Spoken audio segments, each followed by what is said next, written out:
অন্তৰংগ আলাপত ইটোৰ পিছত সিটোকৈ প্ৰশ্ন কৰে সূত্ৰধাৰে। একাপ চাহ অথবা একাপ কফি বা এটা চিগাৰেট লৈ লাজকৈ সন্তুষ্টিৰে গৌৰৱেৰে বিনয়েৰে গহীন হৈ বা হাঁহি তেওঁ দি যায় মন ভৰি যোৱা মিঠা উত্তৰ।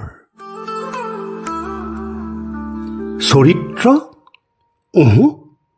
মোৰ মতে চৰিত্ৰ হ'ল কেৱল কৰুণা আৰু মমতা, আৰু চৰিত্ৰহীনতা সেয়া যে কেৱল প্ৰেমহীনতা আৰু নিষ্ঠুৰতা।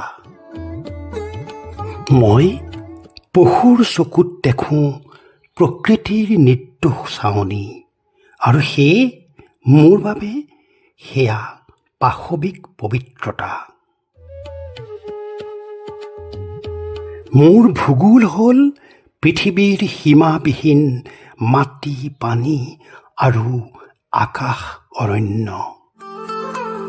আৰু দেশপ্ৰেম, জাত, জাতি, ধৰ্ম, আদৰ্শ, তাত যে লুকাই থাকে যুদ্ধ আৰু হিংসাৰ উত্তেজনা।